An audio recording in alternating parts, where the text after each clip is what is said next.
veremos el primer capítulo del libro de Saladín, que son temas principales de anatomía y fisiología.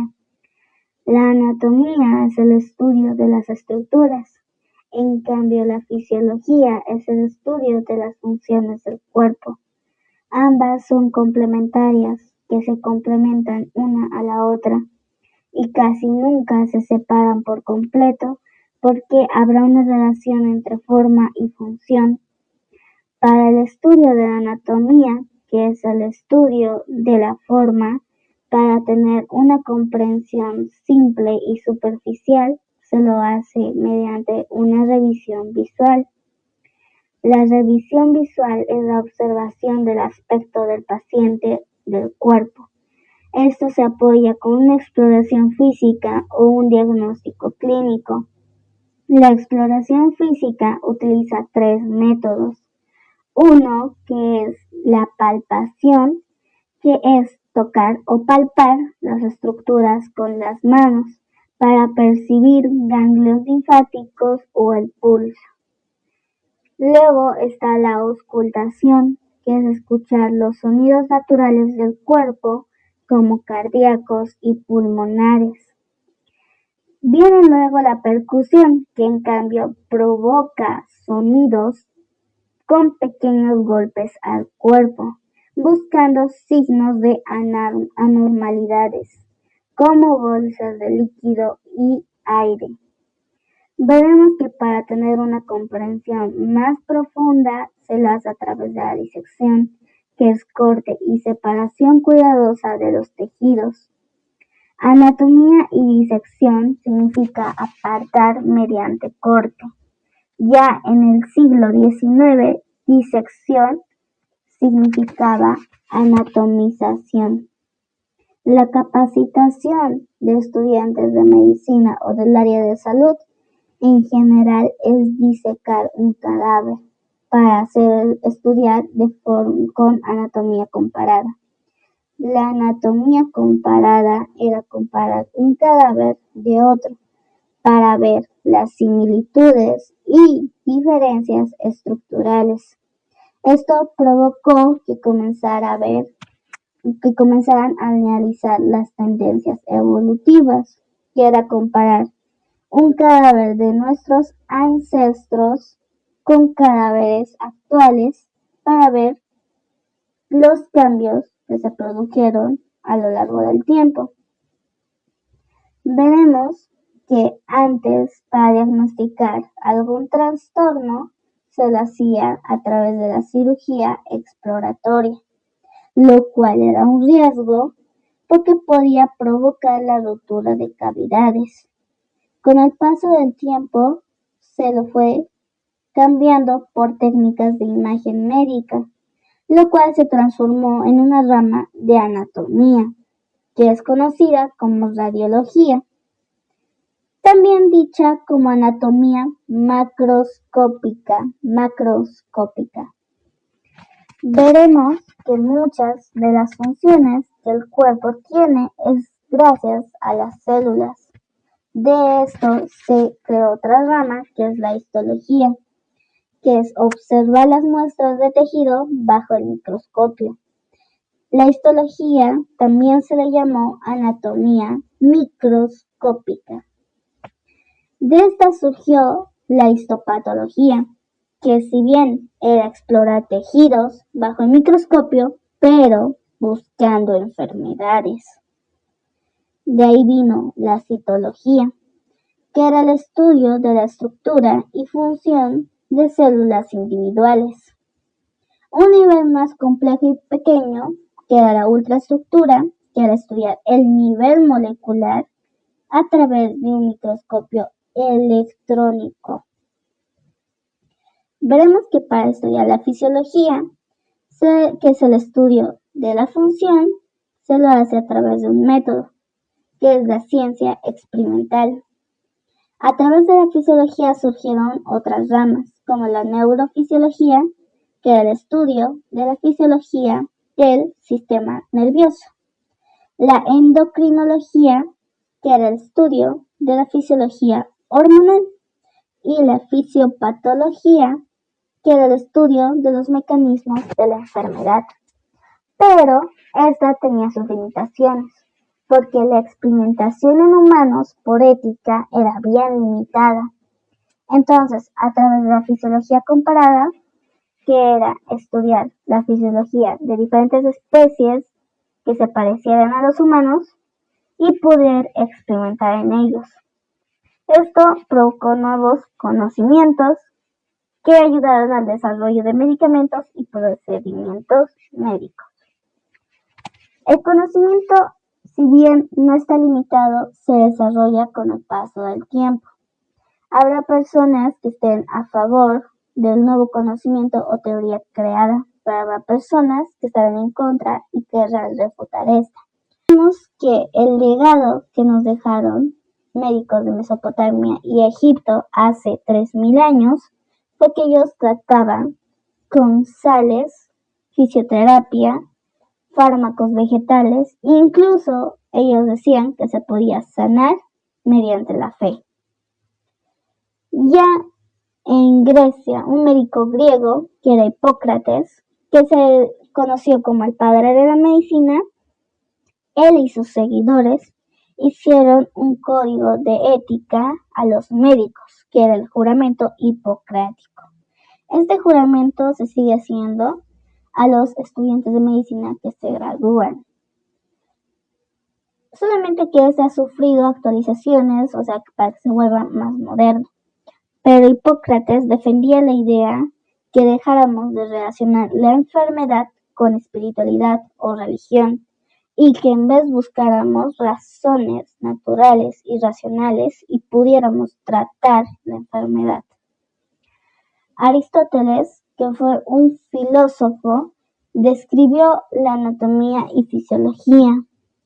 Él consideraba que la enfermedad y otros acontecimientos naturales podrían tener causas sobrenaturales. Él creó el término fisios, que provocó que hasta el siglo XIX a los doctores se les dijera doctores del físico.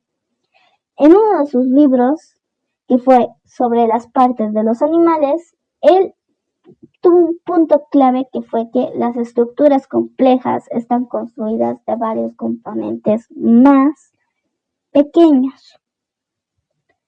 Veremos que otro reconocido, que fue Claudio Galeno, fue un médico romano, el cual estaba bastante limitado para poder estudiar la anatomía de los humanos y se tuvo que basar en la disección de cerdos, monos y otros animales, adivinando la anatomía humana y haciendo deducciones incorrectas. Uno de estos ejemplos es que dijo que nuestro hígado tiene 5 lóbulos, basándose en el hígado de los babuinos. En realidad, el ser humano solo tiene 2 lóbulos. Pero aún así, Claudio Galeno, él decía que la ciencia debía ser un método de descubrimiento, no algo que simplemente se base en hechos de fe. Es por eso que incluso él decía que sus propios libros pueden estar equivocados. Pero aún así, muchos médicos, profesores, siguen enseñando basados en Aristóteles y Galeno sin cuestionar a ninguno de los antiguos maestros. Y esto era muy contradictorio a los deseos que tenía Claudio Galeno. Veremos que en la Edad Media la ciencia médica variaba entre las diferentes culturas religiosas. Por ejemplo, en la cultura cristiana, la ciencia fue reprimida hasta el siglo XVII. Algo muy gracioso es que muchas de las escuelas de medicina se fundaron en esa época, pero muchos profesores de medicina siempre hacían comentarios dogmáticos. O sea, con dogmáticos me refiero a que decían que era la verdad absoluta, que nadie podía contradecir a estos maestros, que era Aristóteles y Galeno. Incluso las ilustraciones que usaban en los libros eran muy burdas, o sea, muy torpes, y solo lo utilizaban como relleno. Ponían cosas sobre signos zodiacales en esas ilustraciones que no aportaba a la descripción anatómica.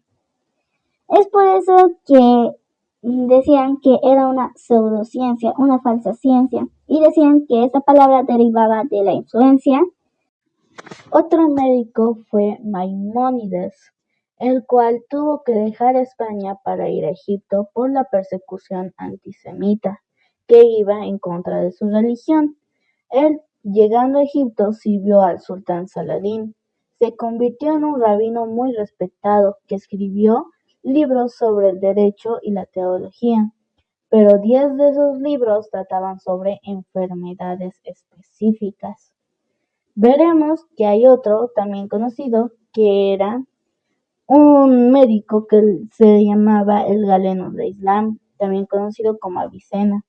Avicena básicamente se basó en los hallazgos de Galeno y de Aristóteles, pero puso en duda su autoridad con sus propios descubrimientos, lo que permitió que la medicina oriental fuera superior a la europea.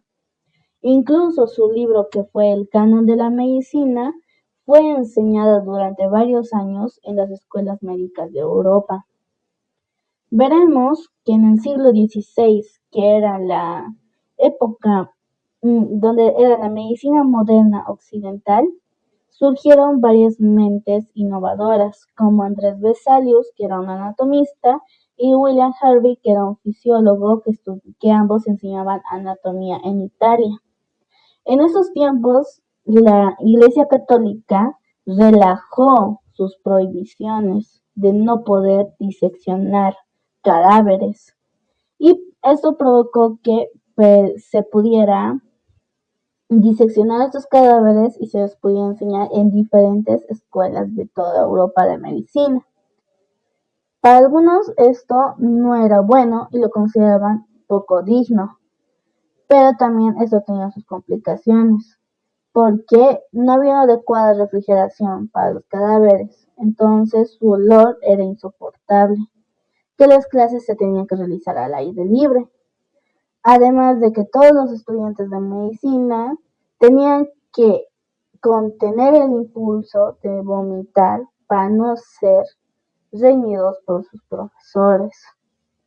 Mientras sus profesores se sentaban en una silla elevada como en una cátedra, ellos se quedaban abajo y había un barbero cirujano de menor rango que retiraba los órganos putrefactos del cadáver y tenía que sostenerlo para que todos los estudiantes pudieran verlo. Antes, al barbero y al cirujano se les consideraba artes similares del cuchillo. Es por esta razón que los postes de peluquería tienen tiras rojas por la sangre y tiras blancas por las vendas. Entonces, Vesalius rompió con esa tradición. En cambio, bajó de su cátedra y comenzó a hacer las disecciones él mismo, en donde señaló que los libros de Galeno eran incorrectos y fue el primero en dar ilustraciones correctas sobre la anatomía. Cuando otros comenzaron a plagiar esto, él publicó un libro que era De Humanis Corporaris Fabrica en 1543. Este se le consideró el primer atlas de anatomía, el cual ha trascendido a lo largo del tiempo. Y de ahí también vino William Harvey. Si Vesalius para la anatomía fue muy importante, William era igual de importante, pero para la fisiología, porque él redactó sobre la circulación sanguínea en su libro, que fue publicado en 1628, que era De Motus Cordis, que significa sobre el movimiento del corazón.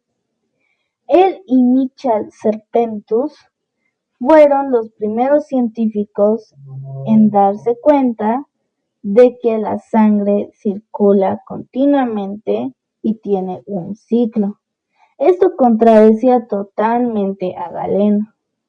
Incluso podemos decir que por estas ideas en ese tiempo extravagantes, Muchos de sus colegas que idolatraban a Galeno lo ridiculizaban por esto.